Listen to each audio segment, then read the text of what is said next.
The sound that changed everything wasn't a gunshot. It was a spoon, a single tin spoon, slipping from Esther's tired fingers and clattering onto the stone floor of the dining hall. In the dead silence of St. Jude's Orphanage for Girls, it sounded like a cannon blast. Every head snapped up.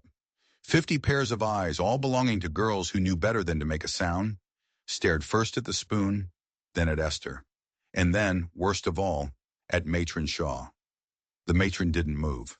She sat at the head of the long, splintered table, a black-clad vulture watching over her flock of gray-clad sparrows. Her face, a road map of thin-lipped disapproval, slowly turned towards Esther. Her eyes, small and hard as river pebbles, narrowed. A chill colder than any Arizona night swept through the hall. Esther was 17. For 10 years she'd lived by the matron's iron rule. Be silent, be invisible, be useful. She'd perfected the art of becoming part of the adobe walls, a ghost in a gray frock. She did her chores without complaint, ate her watery stew without expression, and prayed with a fervor she did not feel. All to avoid this exact moment. The matron's chair scraped against the stone as she stood. The sound was like a nail being dragged across a coffin lid. She walked down the length of the hall, her steps slow, deliberate, each one a hammer blow against the silence. She didn't stop until she was standing directly over Esther, her shadow swallowing the girl whole. "You dropped your spoon, Esther." The matron's voice was deceptively soft, like silk being draped over a razor blade. Esther didn't dare look up. She kept her eyes fixed on the knot in the wooden table before her. "Yes, matron. You disrupted our evening meal. Yes, matron. You drew attention to yourself, a sin of pride." Esther's heart hammered against her ribs. She knew what was coming. The switch, cut from the thorny acacia bush behind the chapel. She braced for the sting, for the familiar, searing pain that was the matron's favorite tool of correction. But the matron had other plans. "Punishment must fit the crime," she purred, a cruel smile touching her lips. "Your clumsiness has wasted our time, so you will perform a task that requires a steady hand. The well is nearly dry. You will walk to the old willow spring and fetch our water for the morning." A collective silent gasp went through the room. The old willow spring. It was a 2-mile trek, one way, into the raw, unforgiving desert. A journey reserved for the most severe offenses. It was a walk designed to break the body and the spirit, but it was the timing that was the true cruelty. She wouldn't be sent now in the cool of the evening. She would be sent at dawn, to face the full, blistering fury of the Arizona sun. "2 buckets," the matron continued, her voice hardening, "and they will be full to the brim. If a single drop is spilled, you will turn around and walk back to fill it again. Do you understand me, girl?" Esther finally looked up, her blue eyes meeting the matron's black ones. "Yes, matron, I understand." She had no idea that this punishment wasn't about a spoon. It was about something that had happened long before she was born. And the matron wasn't sending her for water. She was sending her to disappear. The sun was a hot copper coin in the pale sky when Esther pushed open the orphanage gate. The 2 wooden buckets, heavy even when empty, banged against her legs. The desert air was still, holding the promise of the brutal heat to come. She pulled her thin shawl tighter and started walking, following the ghost of a path that led toward the distant, shimmering mesas.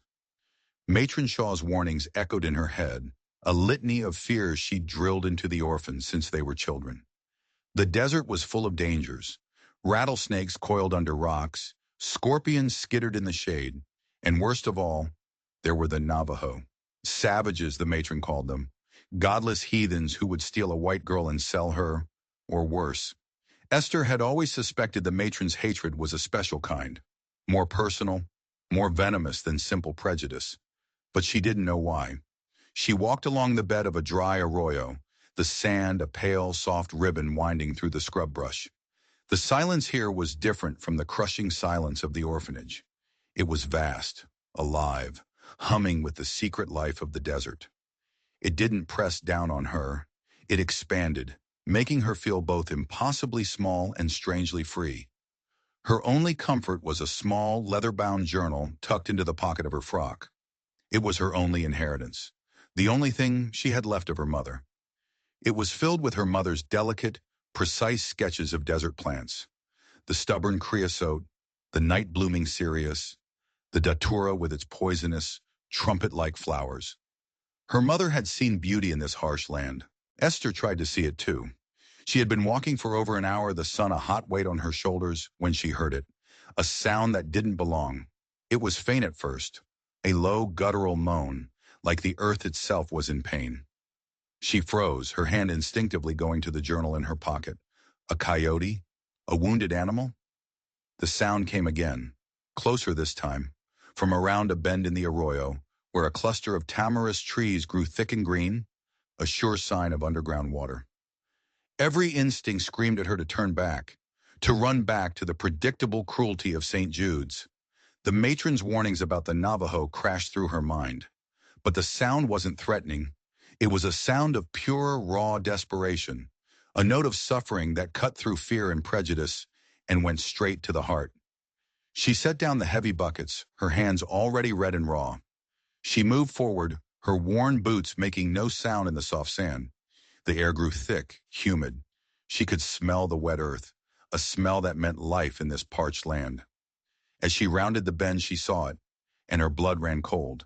It wasn't an animal. It was a man, an old Navajo man, sunk to his chest in a patch of shimmering wet sand. Quicksand, a hidden, hungry trap fed by the same subterranean seep that nourished the trees. His face, a breathtaking landscape of deep, sun-carved lines, was contorted with exhaustion. His silver hair, long and beautiful, was matted with sweat and sand. His eyes were closed. He had stopped struggling. He had given up hope and was waiting for the desert to swallow him whole. For a long moment, Esther was paralyzed by a fear colder and deeper than any she had ever known. This was it. This was the savage the matron had warned her about. To help him was to invite a wrath she could not possibly imagine. To be found here, with him, would be a sin beyond redemption in the matron's eyes. He was everything she had been taught to fear, to despise. But as she looked at him, sinking slowly, inexorably into the earth, she didn't see a savage. She saw a human being on the edge of death. His quiet surrender, his complete and utter despair, was a terrifying mirror of the hopelessness she knew so well. In that instant, the world of Matron Shaw, with its bitter rules and cold stone walls, fell away. All that was left was the sun, the sand, and a life that needed saving. She took a step forward, and the old man's eyes snapped open. They weren't filled with fear or hope. They were filled with a shocking, piercing intelligence. He looked right at her, and it felt as if he could see every secret she had ever kept. Then he spoke, his voice a dry rasp, but clear. "You should not be here," he said in perfect, unaccented English. "She sent you." Esther stopped dead, her heart seizing in her chest. "She," Esther whispered, her voice a thread. "Who is she?" The old man's eyes held hers. The woman with the soul of a scorpion, the one who hates the sky, and the earth, and the people who belong to it. Matron Shaw. He was talking about Matron Shaw. But how could he possibly know? How could he know who she was, where she came from? It was impossible, unless this wasn't an accident at all. Unless the walk to the spring, the punishment, the timing, it was all a setup, a trap, and she had just walked right into it. Panic, cold and sharp, sliced through Esther. This was a trick. The matron had somehow arranged this, a test of her obedience, a test she was now failing spectacularly. The man was an actor, a plant. He wasn't really sinking, but then he groaned, a raw, involuntary sound of pain, and his body slumped, sinking another inch into the greedy wet sand. The mire bubbled around his chest. This was no act. This was real. The fear of the matron was a familiar, chilling dread, but the fear of watching a man die right in front of her was something else entirely. It was a visceral, screaming wrongness that she couldn't ignore. Her mind raced, not with the matron's catechisms of sin and punishment, but with the practical, earthy knowledge from her mother's journal. Not the flowers, but the roots. The drawings of how a mesquite's roots anchored it deep in the ground. a lesson in leverage and stability. Her mother hadn't just been an artist. She had been a student of survival. Esther's eyes darted around the arroyo, her brain working faster than it ever had before. 50 yards away, a deadfall of sun-bleached cottonwood lay tangled near the rocks. Its branches were brittle, but some were long and thick. Hope, fierce and sudden, surged through her. She scrambled over the rocks, her worn dress snagging on the sharp edges. Her hands, soft from years of indoor chores, grabbed at a thick, sturdy limb. It was heavy, almost too much for her to drag. The rough bark tore at her palms, sending splinters deep into her skin. She didn't care. She grunted with the effort, her breath coming in ragged bursts, hauling the branch back toward the quicksand.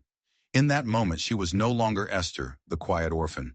She was a force of will, fueled by a terrifying, exhilarating defiance. "Here!"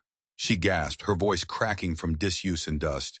She shoved the long branch out over the sand, nudging the end of it towards his hands.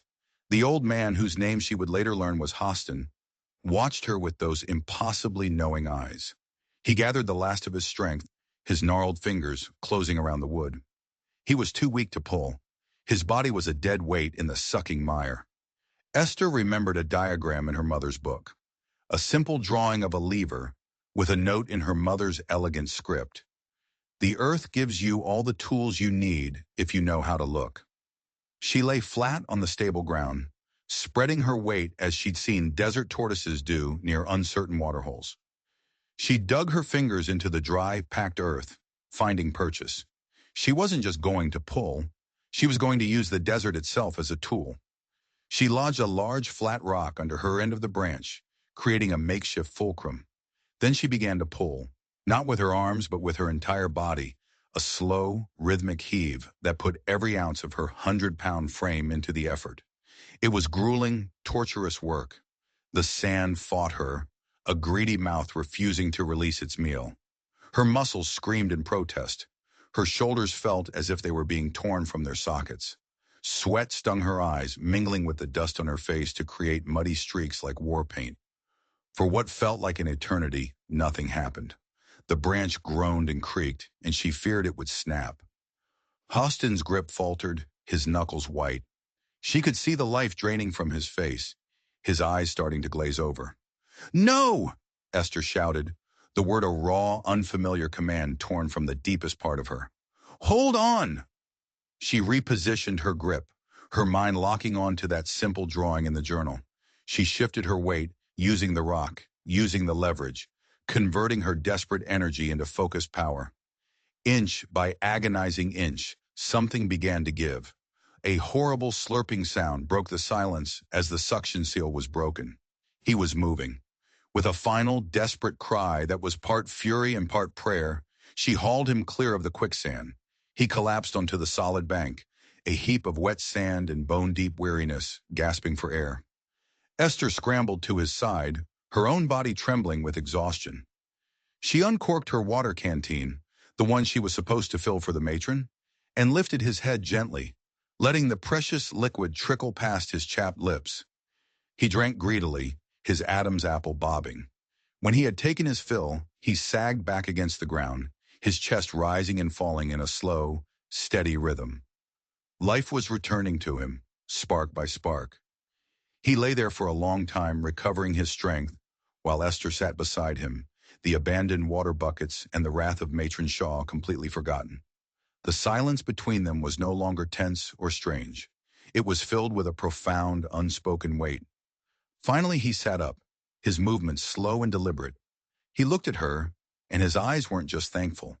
They were searching, analytical, as if he were reading the story of her soul. His gaze fell upon her dress, a plain gray thing, patched and faded.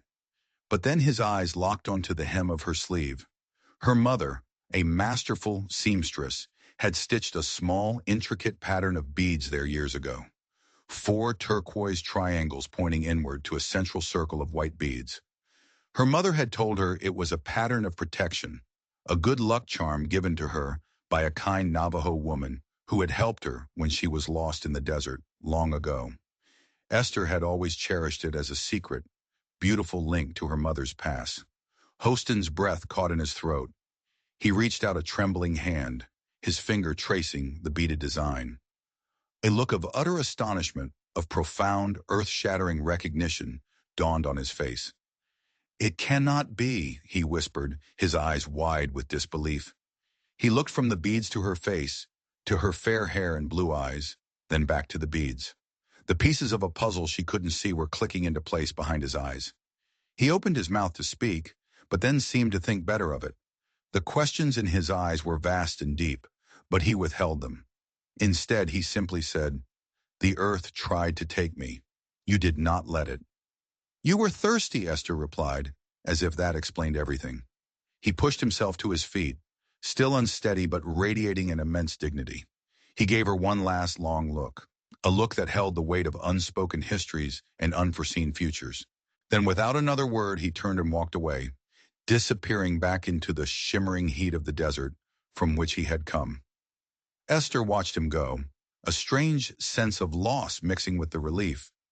She was alone again, but the silence felt different now, charged with a meaning she couldn't comprehend. It was only then that she noticed the sun was high in the sky, a merciless white eye staring down at her. She was hours late. The thought of Matron Shaw sent a jolt of pure, cold terror through her, sharper than any fear she had felt at the edge of the quicksand. She scrambled to her feet, grabbed the buckets, and ran to the spring, her mind a whirlwind of confusion and dread. She had saved a man's life, and in doing so, she had just sealed her own fate. The fury that greeted her was biblical. Matron Shaw stood on the orphanage steps like a black-robed judge, her arms crossed, her face a thundercloud. The other orphans scurried in the background, their eyes wide with a mixture of fear and morbid curiosity. They knew a storm of legendary proportions was about to break. The water buckets, which Esther had filled with trembling hands, were ripped from her grasp, the water sloshing over the sides. "Where have you been, girl?" The matron's voice was a whip crack in the hot, still air. "Look at you, filthy, wasting the day away while decent folk work and pray." Esther, exhausted to her core, her body aching and her hands raw, couldn't find the words to explain. An old man, Quicksand, a life saved, a strange symbol. The story sounded fantastical, insane, even in her own mind. It would sound like a lie, a wild and disrespectful fabrication to the matron. I I fell," she stammered, offering a tiny fragment of the truth. "In the arroyo." "Fell?" Matron Shaw sneered, her disbelief a palpable force. She grabbed Esther's arm, her fingers digging in like talons. "You are muddy and you are late. You have been dallying.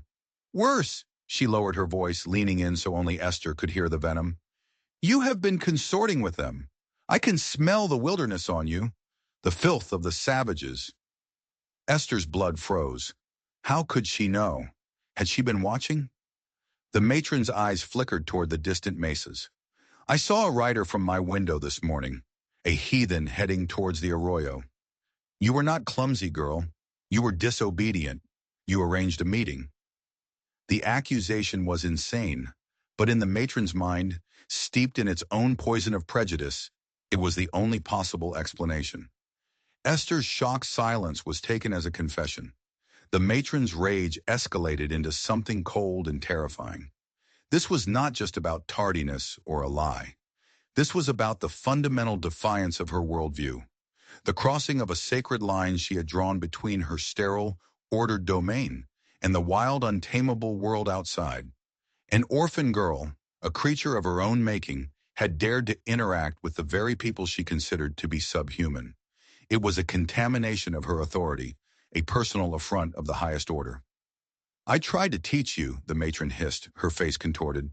"I tried to cleanse the wildness your mother cursed you with. She was just like you, a foolish girl who thought the desert held beauty instead of death, who preferred the company of savages to decent, God-fearing people." Esther stared at her, stunned. The matron had known her mother. The casual, cruel mention of her sent a shockwave through Esther's exhausted body. "You will learn obedience," the matron declared, her voice dropping to a low, venomous promise. "You will learn that our ways are the only ways.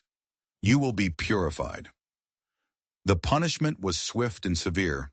Esther was dragged, not to her dormitory, but to the root cellar, a place of horror whispered about by the girls, but rarely used. The heavy wooden door, with its thick iron bolt, slammed shut behind her, plunging her into a world of damp, cloying darkness. The air was thick with the smell of earth, rotting potatoes, and despair. A slice of stale bread and a tin cup of water were shoved through a small slot in the door. 2 days of solitude to contemplate your wickedness. The matron's voice, muffled and distant, announced from the other side. Perhaps God will see fit to cleanse your soul where I have failed. The bolt slid home with a deafening final clang. Esther was utterly alone. The cellar became her world. The first day she slept, her body succumbing to a bone-deep exhaustion she hadn't fully felt until now. The second day, time began to warp and stretch. The darkness was absolute, a physical weight pressing in on her. The silence was a roaring in her ears, broken only by the drip, drip, drip of water somewhere in the blackness and the frantic beating of her own heart. She ran her fingers over the rough stone walls, tracing the damp mortar lines, trying to keep her sanity from fraying.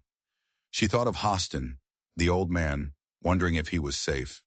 The memory of his eyes, filled with that strange, intense recognition, was a single point of light in the suffocating blackness. She thought of her mother's journal, left behind in her small dormitory chest. The fear that Matron Shaw might find it and destroy it was a cold, hard knot in her stomach. In the damp chill of the cellar, her act of kindness felt like a foolish, childish mistake. It had brought her nothing but pain and punishment. The other girls she knew would be shunning her memory, whispering about her transgression. Their fear of the matron was stronger than any loyalty to a fellow orphan. She was more isolated than ever, not just physically confined, but excised from the only community she had ever known. Hope, which had flickered so brightly in the arroyo, was all but extinguished. On the third day, her fingers, tracing the stone floor in the darkness, brushed against something that wasn't stone. It was wood, a loose floorboard. Her heart skipped a beat. With trembling fingers, she worked at the edges. It was stuck fast, swollen with damp. She used the tin cup as a lever, jamming it into a crack and prying. The wood groaned and then, with a soft crack, came loose. She reached into the dark, hollow space beneath. Her fingers closed around something small, wrapped in oilcloth. It was a package. She unwrapped it carefully. Inside was a book. Not a printed book, but a small hand-stitched ledger. And something else. Something small, hard, and metallic. A key. With shaking hands, she opened the ledger. The pages were filled with a spidery, frantic script. It took her a moment for her eyes to adjust to the faint line of light coming from under the door. But then she read the first line. My name is Sister Agnes, and if you are reading this, Matron Shaw has locked you in here to break you, just as she tried to break me. Do not let her. She is not a woman of God. She is a monster. Esther's breath caught in her throat. She kept reading, turning the pages with a frantic urgency. The diary told a horrific story. Sister Agnes had been a young nun who had worked at the orphanage years ago. She had discovered the matron was not just cruel, but a thief, systematically selling off the orphanage's donations and starving the children to line her own pockets. But there was more. The last few pages spoke of Esther's mother. Eleanor arrived here with her baby, Esther, seeking shelter. Her husband, a surveyor, had been killed in a rock slide. Matron Shaw despised her from the start. Eleanor was educated, kind, and saw the truth of this place. She had a small bag of gold nuggets, her husband's last discovery, meant for her daughter's future. Shaw found out about it. She tried to take it. Eleanor refused. The next entry was short, the handwriting almost illegible. There was a terrible accident today. Eleanor fell down the main stairs. Her neck was broken. Matron Shaw said her heart was weak. It's a lie. I saw Shaw at the top of the stairs. She pushed her. God forgive me, I was too afraid to say anything. Shaw took the gold. She took the baby. She murdered that poor woman for a handful of rocks. Esther's world collapsed. The tin cup fell from her numb fingers and clattered on the stone floor. It wasn't an accident. Her mother hadn't died of a weak heart. She had been murdered by Matron Shaw. This whole place, her whole life, was built on a foundation of lies and blood. The cruelty, the hatred. It was never about discipline. It was about guilt. The matron hated Esther because every time she looked at her, she saw the woman she had murdered. And deep in the darkness, a new feeling began to bloom in the barren soil of Esther's despair. It was cold, hard, and sharp as a shard of obsidian. It was rage. She clutched the key in her hand. The diary mentioned it opened a small lockbox hidden in the matron's office, where Sister Agnes believed Shaw kept her records and the stolen gold. The bolt on the cellar door was thick. The walls were stone. Escape was impossible. She was trapped in the tomb her mother's murderer had built. But then she heard it, a sound from outside. Faint at first, then growing stronger. A rhythmic vibration in the earth, a sound like soft, rolling thunder. It was the sound of dozens of horses moving as one, and they were getting closer. 5 days after she had pulled Hostin from the sand, the sun rose on a morning that felt different. A strange stillness had fallen over the small frontier town that huddled around the orphanage. The air was heavy, expectant. Inside St. Jude's, the morning routine was underway, but an undercurrent of tension ran beneath the clatter of bowls and the recitation of prayers. Matron Shaw seemed particularly agitated, her commands even sharper than usual. She kept glancing towards the gates, a flicker of something that looked like fear in her cold eyes. The arrival began not as a sound, but as a tremor in the earth, a faint, rhythmic vibration that grew steadily stronger until the water in the tin cups on the tables rippled. Then came the sound, the soft thunder of dozens of unshod ponies, moving with a single, inexorable purpose. The girls in the yard froze, their chores forgotten. Matron Shaw rushed to the gate, her face pale. A column of Navajo riders was approaching. They were not a war party. There were no raised weapons, no cries of aggression. They moved with a solemn, powerful purpose, their faces proud and unreadable, their presence a silent, undeniable force of nature. They were led by a man younger than Hostin, with a warrior's build and the same dignified bearing. His name was Bezil, and he was Hostin's son. His eyes scanned the orphanage, missing nothing. Among the riders, seated tall on a fine pinto, was Hostin himself, dressed in clean buckskins, his silver hair braided with strips of turquoise leather. He looked regal, powerful, a man of immense authority. They stopped 20 feet from the gate, a silent, imposing delegation that brought the entire town to a standstill. Windows and doors creaked open. Faces peered out, a mixture of fear and awe gripping the onlookers. This was not a raid. This was something else entirely. Matron Shaw, summoning her courage from a deep well of righteous indignation, stepped forward. "What is the meaning of this?" she demanded, her voice tight but unwavering. "This is a house of God. You have no business here. Be gone." Bizil dismounted, his movements fluid and economical. He faced her, his height and sheer presence making her seem small and brittle. "We are not here for you, Scorpion Woman," he said, his English clear and measured, carrying the weight of absolute authority. The name hit the matron like a physical blow. Her face went slack with shock. It was the name Hostin had used. It was their name for her. Bidzil continued, his voice resonating in the charged silence. "We are here for a girl." The matron's face tightened, recovering. "Our girls do not consort with your kind. There is no one for you here." 5 days ago, Bidzil said, his voice rising so the whole town could hear, "My father, a clan elder, was trapped in the sand of the dry river. He was dying. A girl from this place saved him. She had hair the color of sun-cured hay and eyes like the sky before a storm. She gave him water. She pulled him from the earth." A gasp went through the small crowd of orphans huddled behind the matron. They knew. They had heard the whispers, seen Esther's state when she returned. Matron Shaw's face went from pale to a mottled, furious red.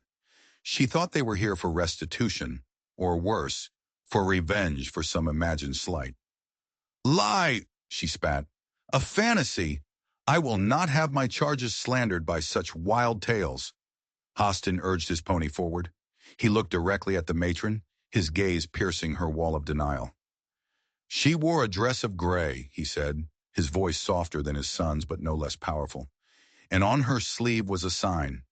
Our sign. He held up his own wrist. Woven into a leather band was the same pattern Esther wore, the four turquoise triangles pointing to a central white circle. It is the mark of the Jiu Wigai, the Sky Watchers clan, Bidziel explained, his eyes sweeping over the stunned faces of the townspeople.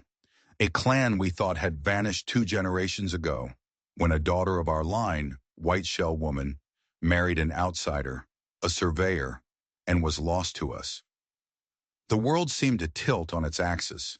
The town's simple prejudices were shattering against the rock of this ancient, profound belief. Matron Shaw's mouth opened and closed, but no sound came out. The pieces were connecting, forming a picture that was monstrous, impossible, and utterly subversive to her ordered world. An orphan. A filthy, disobedient girl. Royalty. Bidziel's eyes narrowed, locking onto the matron's. An old prophecy spoke of her return. Not her, but her descendant. It said one would be found when our people were in need of a new voice, a new heart. This person would be marked by the sign, and they would prove their spirit not through battle, but through an act of selfless courage, saving a life when they had nothing to gain. He paused, letting the weight of his words settle like stones. They would be our Nata'ani, the one who speaks for the people, a leader. We are not here to ask, Bidziel stated, his voice ringing with finality. We are here to claim what is ours by blood and by destiny. We are here for Ashti. We are here for Esther. At the sound of her name, a commotion came from the side of the building. One of the scullery maids, a timid girl named Martha, who had sometimes shared a crust of bread with Esther, had heard everything. Her fear of the matron was finally overcome by her sense of justice. She ran to the cellar door and, with a strength born of conviction, slid back the heavy iron bolt. The cellar door creaked open. Esther emerged, blinking in the bright sunlight, her face pale and smudged with dirt, her frame thin from 3 days of near starvation. She was bewildered, drawn out by the strange silence and the sound of voices. She saw the riders, saw Hostin, and then saw the look of pure, unadulterated horror on Matron Shaw's face. In her hand, she clutched the small, hand-stitched ledger. There she is, Hostin said, his voice filled with a quiet, reverent triumph. Matron Shaw turned on Esther, her face a mask of primal fury and disbelief. Get back inside, you wretched girl. You are nothing. Do you hear me? Nothing. But her words had lost their power. They were the desperate shrieks of a tyrant whose reign was ending. Esther looked at the matron, the woman who had murdered her mother and built a prison of lies around her. She looked at the gray walls of the orphanage, and then she looked at Hostin and Bidziel, who looked at her not as a problem to be solved, but as a future to be embraced. Slowly, deliberately, Esther took a step forward, and then another. She walked past the sputtering, impotent matron, her bare feet silent on the dusty ground. She did not know what a Natani was, or what destiny awaited her. She only knew that she was walking away from a life of being nothing, and toward the impossible chance of becoming someone. She stopped before Bidziel and Hostin. She held up the ledger. This woman, she said, her voice clear and strong, resonating with a newfound power she didn't know she possessed, is a thief and a murderer. She killed my mother, Eleanor, for a bag of gold. A collective roar of shock and anger went up from the townspeople who had gathered to watch. The matron's face turned the color of ash. Esther raised her chin and met Bidziel's gaze. I will go with you, but first, I want justice. In the silence of the Arizona morning, she had not just chosen a new life. She had declared war. The revelation hung in the air, heavier than the midday heat. The townspeople, who had lived in quiet fear of the matron for years, began to mutter amongst themselves. The whispers turned into angry shouts. The story, coming from the mouth of this pale, determined girl, backed by the silent, powerful presence of the Navajo riders, had the undeniable ring of truth. Bidziel's face was like carved stone, but his eyes burned with a cold fire. He looked from Esther to the sputtering matron. Is this true, Scorpion Woman? Did you murder the child of White Shell Woman? Lies, all of it! The matron shrieked, her composure finally shattering completely. She's a delinquent, a fantasist. The girl is possessed. But it was too late. The dam of her authority had broken. The town's sheriff, a portly man who had always been cowed by the matron's piety, pushed his way through the crowd. He looked at Esther, at the damning ledger in her hand, and at the terrified guilt written all over the matron's face. "Matron Shaw," he said, his voice trembling slightly but firm, "I think you'd better come with me. We have some questions for you." Two deputies stepped forward and took the matron's arms. For the first time, Esther saw her for what she was. Not an all-powerful tyrant, but a small, bitter woman, hollowed out by her own greed and hate. She didn't fight. She simply crumpled, her reign of terror ending not with a bang, but with a pathetic, defeated whimper. As they led her away, Esther held out the small key she'd found with the diary. Sister Agnes wrote that the matron keeps a lockbox in her office, with records, and my mother's gold. The sheriff nodded, taking the key. "We'll find it." Justice was in motion. The first part of her new life had begun.